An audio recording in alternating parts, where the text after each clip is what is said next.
우리 좀 누가 로마서를 한번 다 암송하는 그런 걸 한번 시도해 보시면 어떨까요? 제가 마산에 가서 강의를 하는데 거기에 제가 로마서를 이렇게 강조했더니 저희가 로마서를 다 암송하고 있노라고 그러시는 그 집사님이신데 지금은 이제 권사님이 되셨더라고요.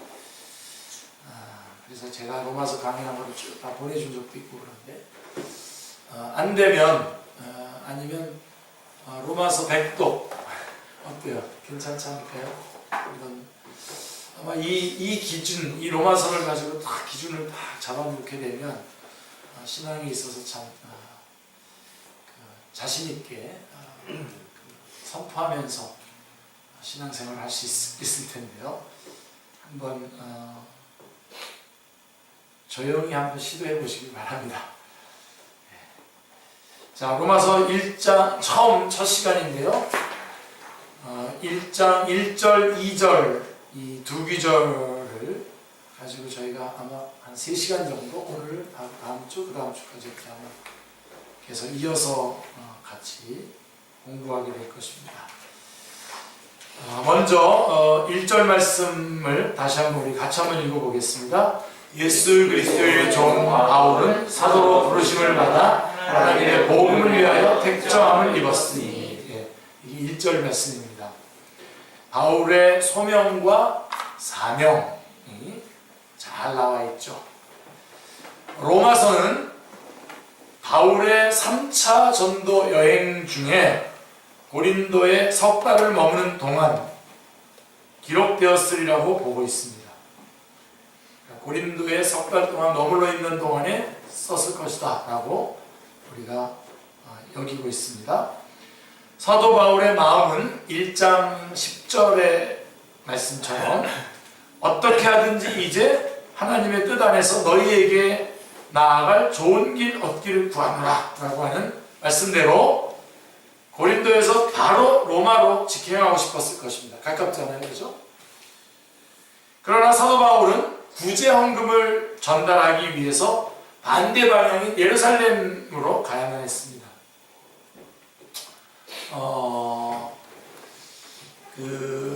원래 복음을 처음을 이렇게 전달해준 본교회죠. 본교회가 예루살렘인데 그쪽에 어려운 흉년이 들고 그러면서 많이 그런 어려움을 겪었기 때문에 이방인 교회들이 구제금을 모아서 바울에게 전달해달라고 줘서 바울은 지금 그것을 전달하러 가야 됩니다. 거꾸로. 자, 그래서 그렇지만 이제 마음은 바로 로마로 달려가고 싶었겠죠. 예. 사도 바울은 로마에 가는 것이 자꾸만 지체되자, 이렇게 저런 이유로 지체가 되자 로마에 가서 전하고자 한 복음을 서신으로 기록해서 보냈던 것입니다. 그게 로마서입니다. 예. 그러니까 여러분들이 한번 생각을 해보시라고요. 계산을 한번 해보시죠. 우리의 입장에서는 지체된 게 너무나 감사하죠. 지체돼가지고 우리가 로마서를 이렇게 가지고 있지 않습니까? 참으로 하나님의 뜻은 이사야 55장 9절 말씀처럼 하늘이 땅보다 높은 같이 인간의 생각으로는 측량할 수가 없습니다. 아멘. 네. 자, 왜냐하면 만일 사도 바울의 로마행을 속히 허락하여 주셨다면 우리는 영광스러운 로마서를 갖지 못하였을 것이기 때문입니다. 먼저 신약성경의 배열을 생각해보는 것도 로마서가 놓여있는 위치와 그 가치를 인식하는 데 도움이 될 것입니다. 자, 앞부분에, 신약성경의 앞부분에서는 주님의 사복음서가 자리를 잡고 있고요. 그리고 뒷부분에는 여러 교회에 보내진 서신서들이 배치되어 있고, 그 다음에 복음서와 서신서 사이를 사도행전이 다리를 놓아주고 있습니다. 그리고 그 서신서들 중에 로마서가 맨 앞에 놓여져 있습니다. 자, 왜 그렇습니까? 물론 로마서가 가장 분량이 많기 때문이라고 주장하는 분들도 있습니다. 그 점이 고려되었을는지도 모릅니다. 그러나 그보다 더 중요한 이유는 로마서가 가장 중요함을 인식했기 때문에 제일 앞에다가 놓았을 것입니다. 전체를, 성경 전체를 반지에 비한다면 로마서는 반지의 보석 부분에 해당된다고들 말합니다. 자, 성경 66권 중에 다른 것은 다 가졌다고 해도 로마서를 잃었다면 기독교는 성립되지 못했을 것입니다. 반대로 66권 중에 다른 것은 다 잃어버렸다 해도 로마서만 가졌다면 기독교는 세워졌을 것입니다. 라고 말할 정도로 로마서는 기독교에 있어서 중요한 위치를 차지하고 있습니다. 자, 교회 역사를 보면 기독교가 위기에 봉착했을 때마다 하나님께서는 이것을 극복하게 하기 위해서 중요한 인물들을 세우셨습니다. 근데 그 인물들을 세울 때 그때마다 로마서가 사용되었다는 것을 많은 부분 볼 수가 있습니다. 제일 먼저 펠라기우스 이단이 있어요. 이거에 대해서는 자세하게 설명할 시간은 없습니다. 만약에 좀 펠라기우스 이단에 대해서 좀 알기를 원한다면 월요일날 저녁 때 하는 성경 교리 학교에 오시면 조금 확인할 수가 있습니다. 이 펠라기우스 이단으로부터 기독교를 보수한, 기독교의 기독교됨을 지켜낸 어거스틴을 꼽을 수가 있습니다. 아우구스티니스라고 하죠.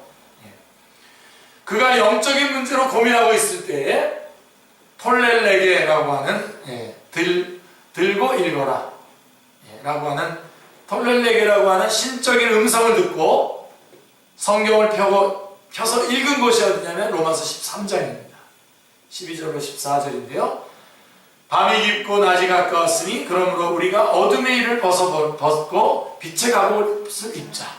낮에와 같이 단정히 행하고 방탕하거나 술 취하지 말며 음란하거나 호색하지 말며 다투거나 시기하지 말고 오직 주 예수 그리스도로 옷 입고 정욕을 위하여 육신의 일을 도모하지 말라.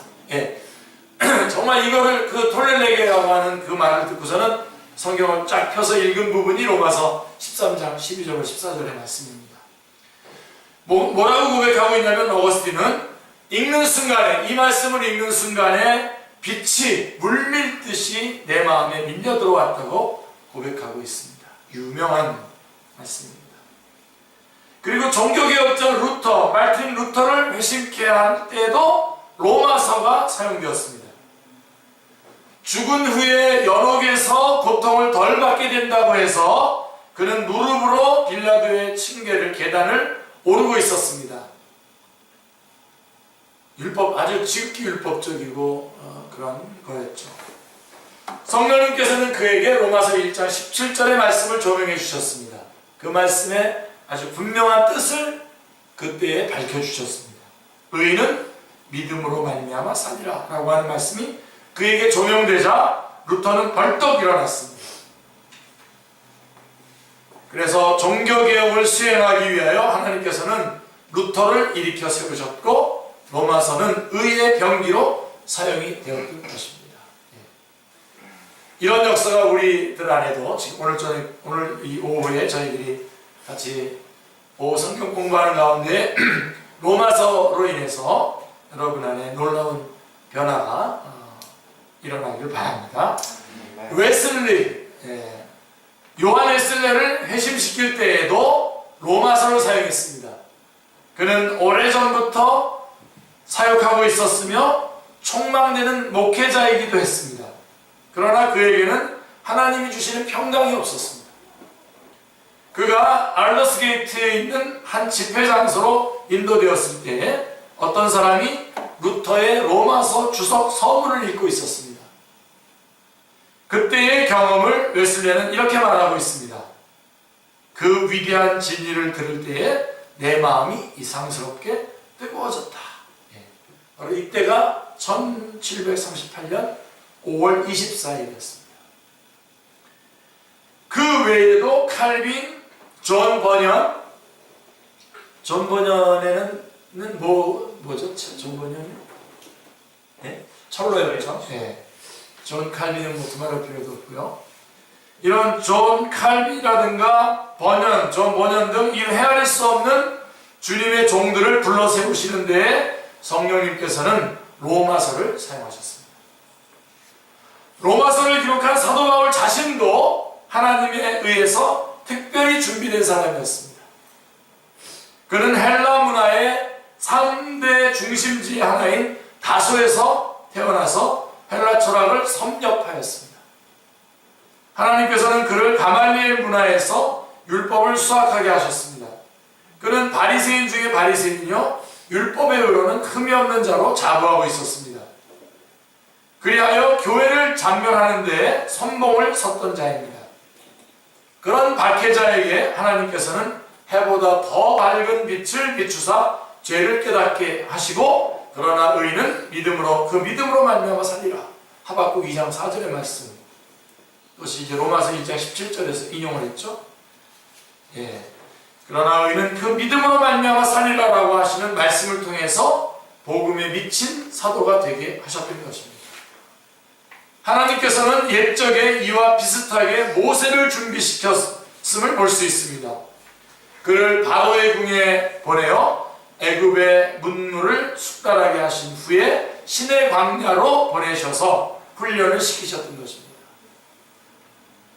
모든 일을 섭리 가운데 역사하시는 하나님께서는 때가 참에 모세를 떨기나무 불꽃 가운데서 부르시듯 바울을 다메섹 도상으로 극적으로 부르셨습니다. 사도 바울을 택하여 부르신 목적을 크게 두 가지로 볼 수가 있는데요. 잘 기억하시길 바랍니다. 첫 번째로는 성경을 기록해 하기 위해서입니다. 사도지 않습니까? 그렇죠? 사도는 성경을 기록하고 또 뭐죠? 교회 털을 놓죠. 그래서 사도 바울은 특별히 신약 성경 중에 절반 가까이가 사도 바울의 저작으로 되어 있다는 것은 대단한 사명이 아닐 수가 없습니다. 신약이 27권이잖아요. 그렇죠?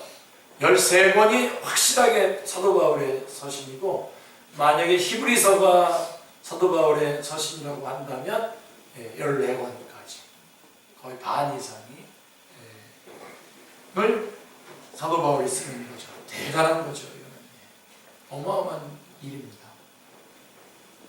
사도 바울이 아니었다면 복음이 유대인의 죄송합니다. 성경 중에 절반 가까이가 사도 바울의 저작으로 되어 있다는 것은 대단한 사명이 아닐 수 없고요. 그 다음에 두 번째가 뭐냐면 사도 바울은 이방인의 사도로 세우셔서 유대인의 벽을 넘어서 이방인에게도 복음을 전하게 하기 위해서 사도 바울을 부르셨습니다. 택하셔서 부르신 거죠. 만약에 사도 바울이 아니었다면 복음이 유대인의 높은 벽을 뛰어넘기가 어려웠을 것입니다. 물론 그 열쇠로 이방인의 문을 연 사람은 누구죠? 베드로죠, 그죠? 그래서 이 사도행전도 보시면 참 아주 우리가 참 귀한 성경인데요.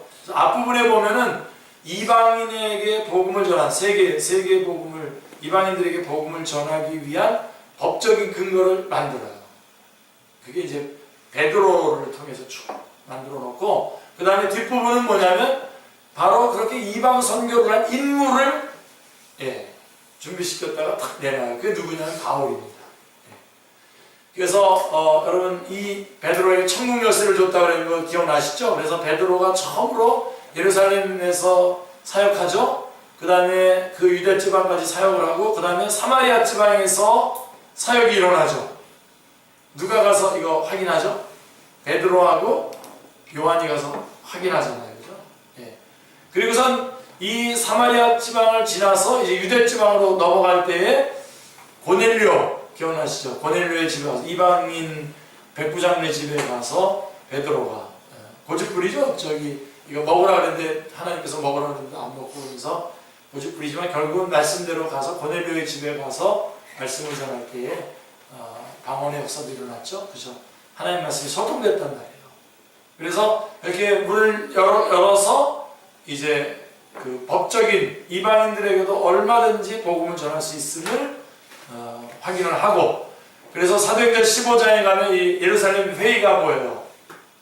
회의가 모여가지고 이방인들도 우리가 똑같이 예수님 믿고 구원받는다라고 하는 것을 확인하게 되죠. 그리고서 바로 바톤을 누가 이어받게 되냐면 바울이 이어받아가지고 이방인의 사도로서의 생명을 다하는 그런 내용이 나오지 않습니까? 바로 그래서 주님께서는 성경을 이렇게 하고 이방인의 사도로 세우셔서 이제 이 복음이 유대인의 벽을 넘어서서 이방인에게도 복음을 전하게 할 수 있도록 사도 바울을 세우신 것입니다.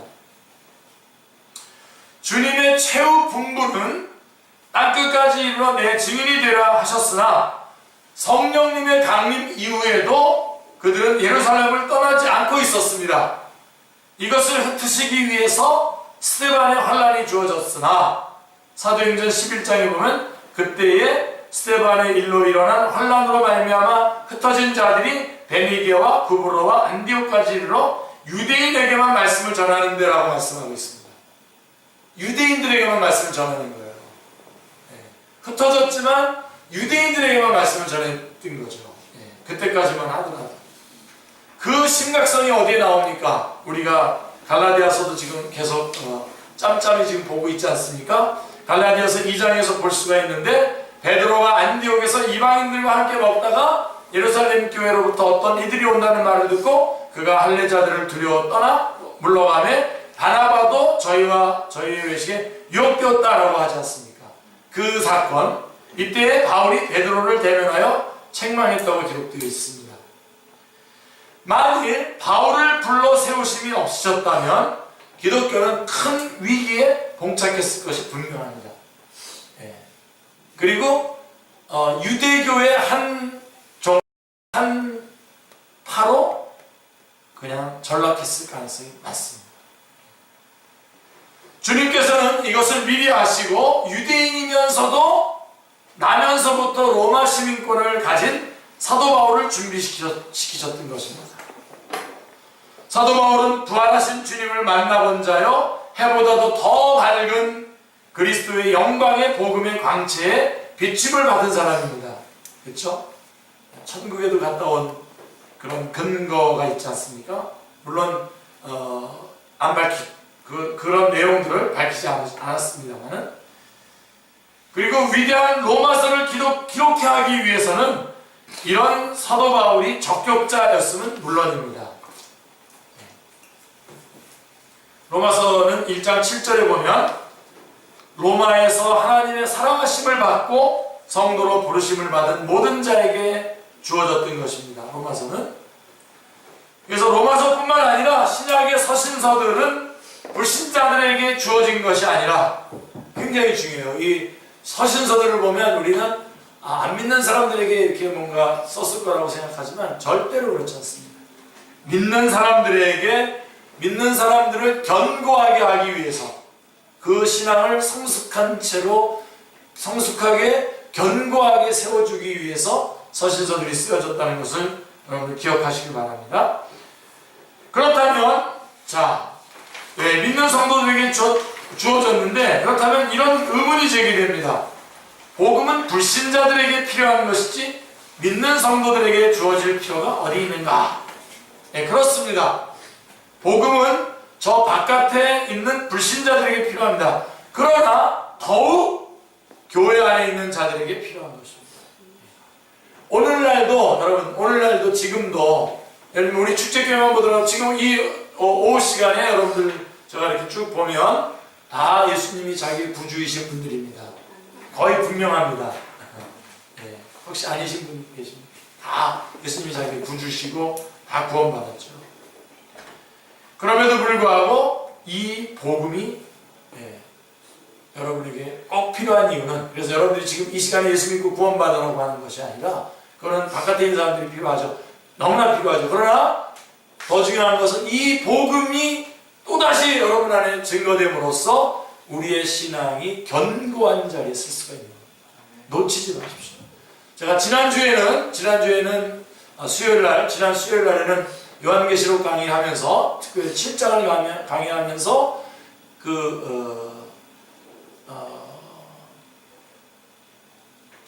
여러 가지를 얘기하려다가 이제 믹스가 됐는데요. 일단은 여기 돌아가서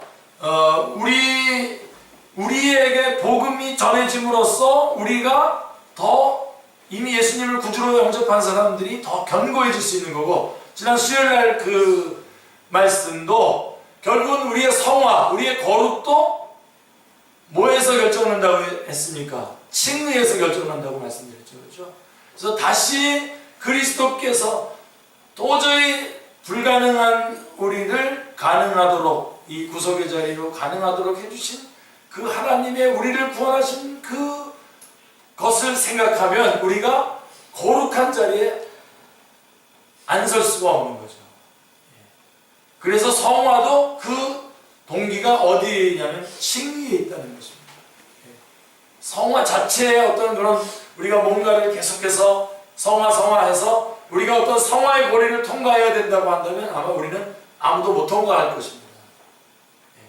그래서 여러분 어디로 돌아오셔야 되면, 하여간 여러분들은 그냥 입을 열면 여러분 사도 바울의 그 서신도들을 잘 보시면 사도 바울이 알고 있는 게 얼마나 많습니까? 그리고 자기가 경험한 것도 얼마나 많습니까? 다 안 해요. 다 안 하고 매번 단순하게 예수 그리스도를 전하는 거예요. 복음만 전하는 거예요. 사실 그게 다예요.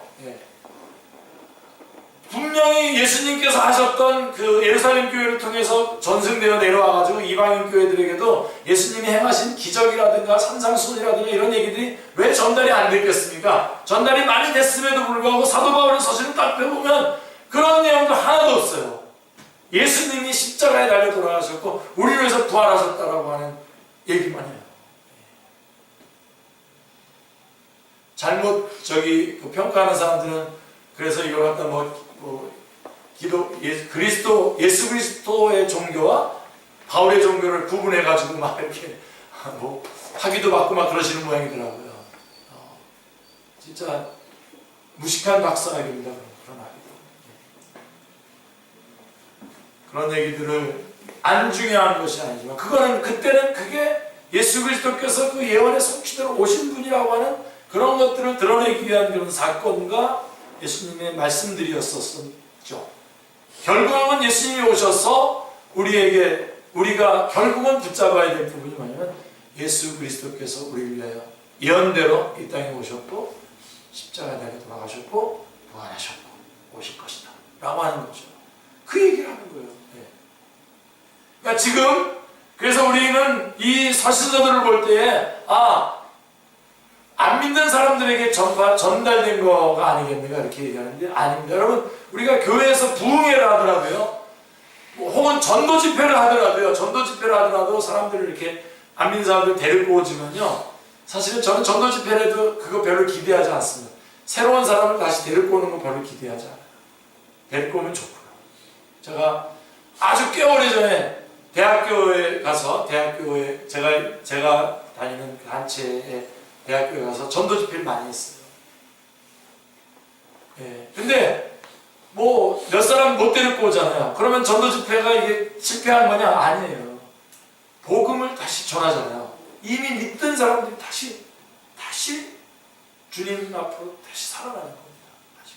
내가 얼마나 아찔한 곳에 있다가 얼마나 지금 영화로운 곳으로 옮겼는가를 다시 한번 확인하는 거죠.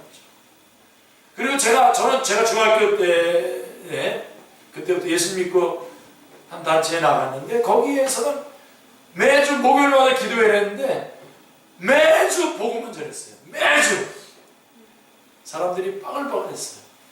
저 같은 경우는 거의 그 시간이 늦어서 못 가더라도 거기 가서 그 분위기를 한번 가서 맛보고라도 와야 되겠어서 가서 그리고 제가 사람들 줄줄이 끌고 갔었죠.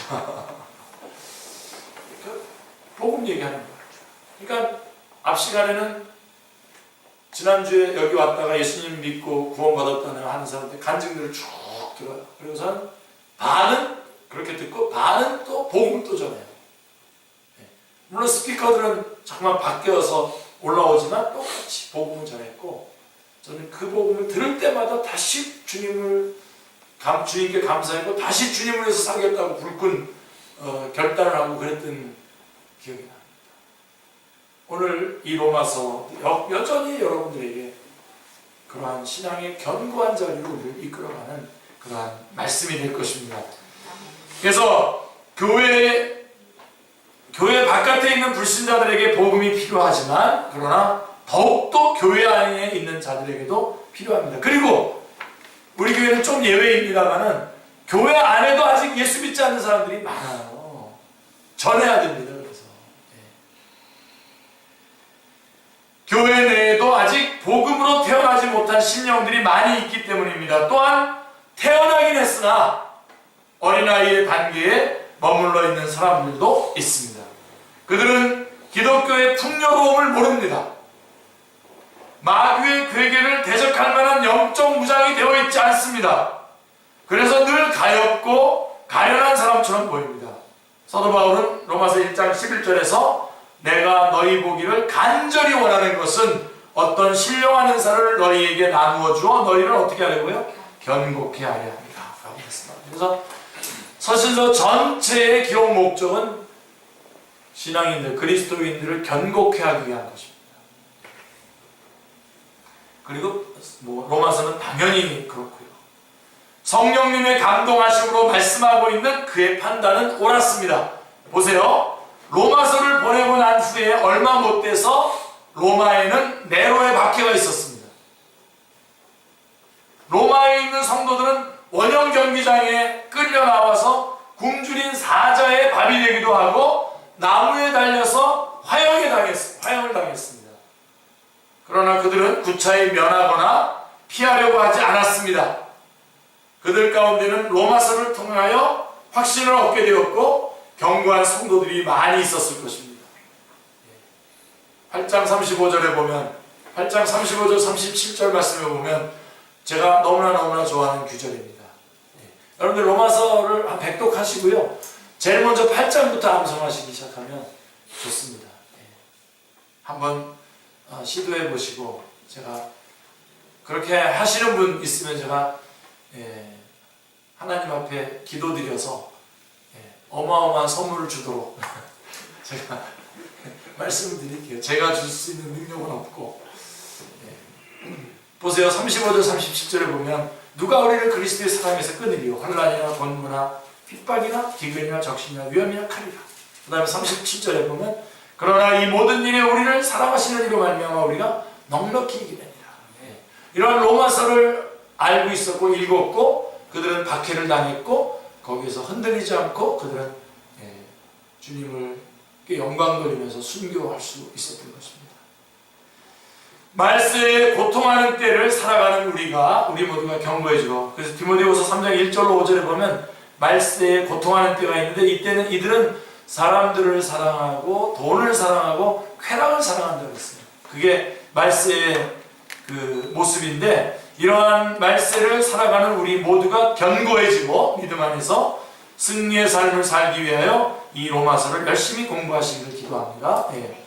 그래서 여러분 우리의 신앙이 든든한 것 같지만 오늘 아침에도 좀 저희가 점검했습니다만 어떤 고난이 닥치거나 여러분 마음속에 말씀에 대한 의심이 생기거나 하는 그런 순간들이 잠깐씩 옵니다. 그때에 여러분들이 이렇게 견고하게 로마서의 말씀을 가지고 견고하게 서 있으면 얼마든지 이길 수 있습니다. 그냥 이기는 게 아니라 넉넉히 이길 수 있고요.